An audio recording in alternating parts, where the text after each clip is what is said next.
वाल्मिक कराडची गँग अजूनही मस्साजोग गावामध्ये सक्रिय आहे। कारण की मस्साजोग गावातील अवधा एनर्जी प्रायव्हेट लिमिटेड कंपनीमध्ये पुन्हा एक धक्कादायक प्रकार घडला। संतोष देशमुख हत्ये प्रकरणी 2 दिवसा अगोदरच तिसरी सुनावणी पार पडली आणि या सुनावणीमध्ये आता वाल्मिक कराड स्वतः सांगतोय मी निर्दोष आहे। माझं सरपंच संतोष देशमुख हत्ये प्रकरणी कोणताही कनेक्शन नाही, पण CID आणि SIT कडे वाल्मिक कराड बद्दल भरपूर पुरावे मिळाले आहेत। तरी देखील कराड म्हणतोय माझं काही कनेक्शन नाही, मला जाणून बुजून संतोष देशमुख हत्ये प्रकरणी फसवलं गेलंय। आणि आता 2 दिवसा अगोदर मस्साजोग गावातील अवधा एनर्जी प्रायव्हेट लिमिटेड कंपनीमध्ये रात्री 2 वाजता तेथील सिक्युरिटी गार्ड कर्मचाऱ्यांचे हातपाय बांधले आणि तिथे चोरी करण्यात आली। या सर्व गोष्टीवरती आमदार सुरेश धस नेमकं काय म्हणाले चला सविस्तर पाहू। अण्णा, बीडमध्ये घटना घडलेली आहे। अवधा कंपनीच्या पवनचक्कीचे जवळपास 13 लाख रुपयांचं साहित्य चोरले आणि सुरक्षा रक्षकाचे हातपाय बांधून ही चोरी झाल्याचे प्रकार समोर आलेले। आकाश जाधव सुरक्षा रक्षक आहे। कुठली घटना आहे, कोणत्या तालुक्यात? मस्साजोग मधलीच। हे कोणीतरी भोरटे चोर बीर असतील, मला वाटतं त्यांनी अवधा कंपनीने पुढे येऊन हे आकाशच्या सहकाऱ्यांना ह्या पूर्वी सवय लावलेल्या आहेत। हे इकडून नाही मिळालं आकाशच्याच लोकांनी जाऊन ह्या चोऱ्या करायच्या। आता पाय बांधल्याच्या नंतर तो सुरक्षा रक्षक काय करणार? आणि एवढे मोठे अजूनही बघा, या लोकांना डोकी जागेवर नाही येते यांची। हे असंच एका दलित समाजाच्या वॉचमनला मारहाण करण्याच्या नादातच एवढी मोठी घटना घडलेली आहे खंडणी प्रकरणामध्ये। तरी सुद्धा अजून डोके जागेवरती यांची नाही आहेत। हे अजूनही माझं मत आहे की आकाशच्याच कोणीतरी सहकार्याचे हे बघा, आता 2-4 दिवसात ते आरोपी सापडतील, त्याच्यामध्ये 100% हेच लोक असणार। कार्यरत आहे, टोळी कार्यरत आहे। आकांनी जे पोलीस काही ठिकाणी अजून पोलिसांच्या बदल्या झालेल्या नाही ना, आणि SP नवीन आलेले आहेत, त्यांना ह्यातली एवढी माहिती नाही आहे। परंतु आकांनी जे जागोजागी नेमलेले लोक आहेत हे अजून तिथं जिल्ह्यामध्ये आहेत, ते अजून त्रासदायक आहेत। जनरल बदल्यामध्ये जर ते तिथून काढले तरच यातला काही मार्ग निघू शकेल। वाल्मिक कराडच्या विरोधामध्ये पुन्हा एक नवीन पुरावे आहेत, ते CIDच्या हाती लागलेले आहेत, ते देखील सादर केले। यावर उद्या सुनावणी होणार आहे अशी देखील माहिती समोर येते। काय नेमके नाही, आता ती केस चालू राहील। वाल्मिक कराडच्या बाबतीत आणखी बरंच काही सापडणार आहे, फक्त CIDलाच नाही तर मला असं वाटतं EDची सुद्धा त्यांना नोटीस आहे पूर्वीचीच। त्याच्यामुळं EDवाले सुद्धा त्यांची तपासणी करणार आहेत आणि त्याच्यामध्ये सगळं काही सापडेल।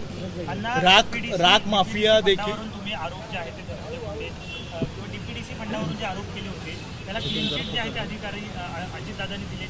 नाही, आम्ही त्याच्यात हायकोर्टात जाणार आहोत।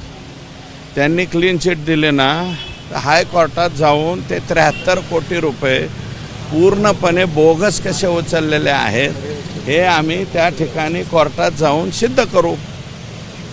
सर, अण्णा, परळीच्या औषधिक केंद्रामध्ये जिथे मोनोपॉलनी मानली जात होती वाल्मिक कराडची, आता तिथे दुसऱ्या कंपन्यांनी ही राख उचलण्यास सुरुवात केलेली आहे। पोलीस बंदोबस्तामध्ये आता ही राख उचलली जाते। आत्ताशिक राख उचलायला सुरुवात झाली, नवीन टेंडर लावलेत। मला वाटतं काहीतरी जुन्या दुसऱ्या लोकांचे ते हापर का काय म्हणतात त्याला दुसऱ्यांचे कंटेनर आत्ताशिक लागलेत 2014 पासून। नाही तर आका आणि त्यांचेच दुसऱ्यांचे हापर ते काय म्हणतात ते टिप्पर फाप्पर काय लागत नव्हते। हे पहिल्यांदाच हायवा काय जे ते लागायला सुरुवात झालेली आहे। आणि अजूनही तिथल्या बाबतीमध्ये बरेच गोंधळ आहेत। तिथे 20-20 वर्षापासून एकाच जागेवर काम करणारे लोक आहेत। ते येणाऱ्या जनरल बदल्यामध्ये तिथले ते 20-20 वर्षापासून एकाच जागेवर राहणारे लोक राहू नयेत। अभी मराठी हो गया ना। राखीच्या संदर्भामध्ये आहे, राखीच्या संदर्भामध्ये तुम्ही वारंवार प्रश्न, मात्र जे तुम्ही म्हणतात की आणखी ते हायवा आता जरी दुसरी कंपनी आली असेल तर हिला टिकू देतील का? कारण तरी ते लोक टिकून देतील असं नाही। पोलीस बल जे आहे तिथलं अजूनही बदललेलं नाही। ते पोलीस बलातलेच लोक, कोणाचे किती टिप्पर, कोणाचे JCB किती, हे ऑलरेडी सांगितलेले। पोलीस लोकांचेच तिथं जर JCB आणि हायवा असतील तर याच्यामध्ये काय सुधारणा होणार? तुम्ही बीड पोलीस अधीक्षकांच्या बरोबर काही आरोप देखील केले होते, याबद्दल काही तक्रार केली आहे प्रशासनाकडे, सरकारकडे? नाही, मी ज्यांना सांगायचं त्यांना सांगितलेलं आहे. आम्ही नाही बदली अजिबात तसलं काही मानलेलं नाही. कोण सांगितलं? एक वेगळा प्रश्न होता.